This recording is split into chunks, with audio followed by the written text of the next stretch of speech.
gonna sit down and talk to you guys. I just finished one of my my at-home workouts, bands, and this is all we had: 5-pound kettlebells. But honestly, guys, I'm like killing myself, and not in a good way. I don't mean like, yeah, I'm working out great and I'm getting results and stuff like that. Like, I literally have injuries from working out from home. This has been a brutal transition for me. I have marks all over my back. My wife had to like disinfect this. I'm telling you, it's been bad. Anyways, so I haven't recorded a vlog for my YouTube channel, and I almost have 100 videos uploaded. So I felt like it was an appropriate time to just grab the camera and just record and talk to you guys for a little bit. I read and study so much. I think one of my bigger mistakes that I made early in entrepreneurship was I didn't do those things, right? I just relied on our iRobot finished cleaning, so I don't have to. I just relied so much on willpower, hard work, trying to do all the things, putting my head down and stuff like that, right? The hustle and grind. And that's great. Like, it's necessary. Like, I had tremendous success doing that. Like, I'm not dismissing that. But I think one of the things that I realized was that there's better ways, right? And so the problem is that the brain always tries to finish the story loop, right? It always. It's why we put people in boxes. We make assumptions, right? Like, all A or B, right? You hear people say things about people, where they stand politically, whether it's left or right. And there's all these assumptions about those people. It's like, well, they must think X, Y, and Z because they align themselves with so-and-so or such and such, right? And that's such dangerous rhetoric, not only for humanity, but also as it relates to you being a business owner. The reason being is that if you tell yourself that the hustle and grind is the only way, right? You're not open to exploration or other possibilities. What you end up finding is it's the exact same damaging result.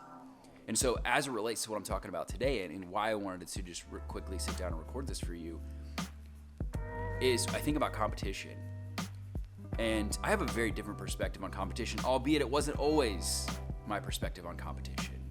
I definitely was in line with the like crush the competition and, whatever, right? And,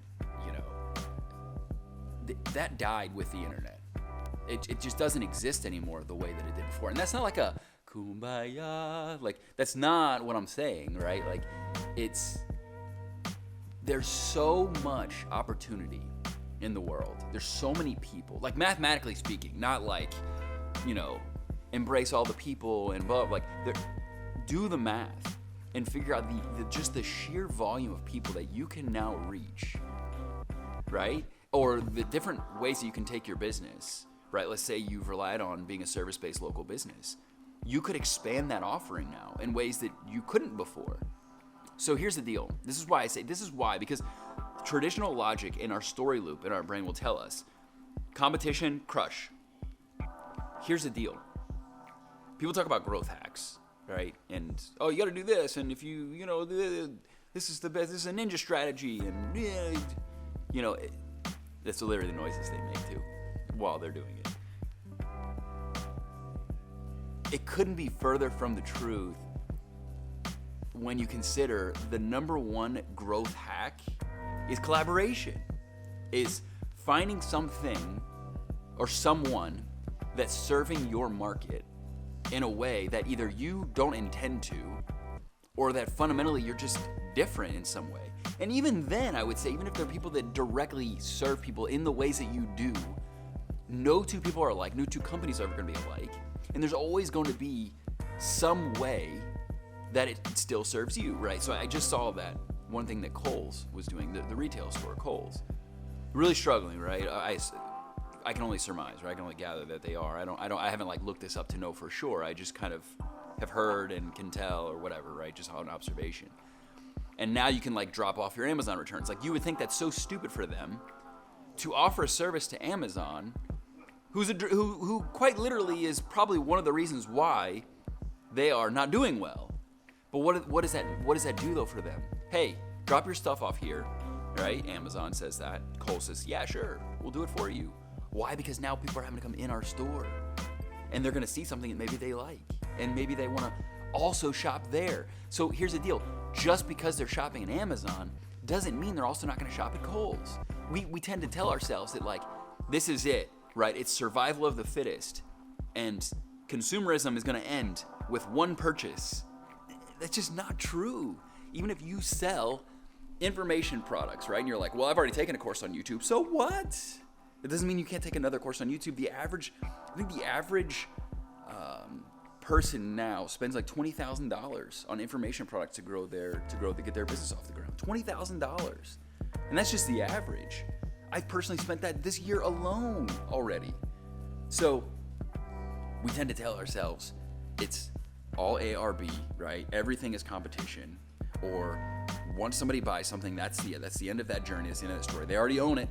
They don't need anything else, right? Like, I'm recording on this camera. I own 4 of these things. We do collectively own 4. Multiple lenses, this and that, different brands, so on and so forth. Behind me, this is my new microphone set. This is my new Shure SM7B. I have Rode products, right? Like, think about the stuff that you own, because the stories that we tell ourselves are different than the way that we fundamentally act in the real world. It just is, right? So don't limit your perspective. Don't limit your mind, right? Make sure that you are actively and consciously working against your natural tendencies, because here's the deal. You might be making life harder than it has to be, and there might be amazing opportunities that are right in front of you. You're just not noticing them because you're focused on really antiquated rhetoric, and you're locked into this notion of what just isn't real. So hope that helps you guys. Hope that gives you something to think about. I'm out. I need to take my protein because it's protein time. Got to get them gains. Anyways, I'll see you guys soon.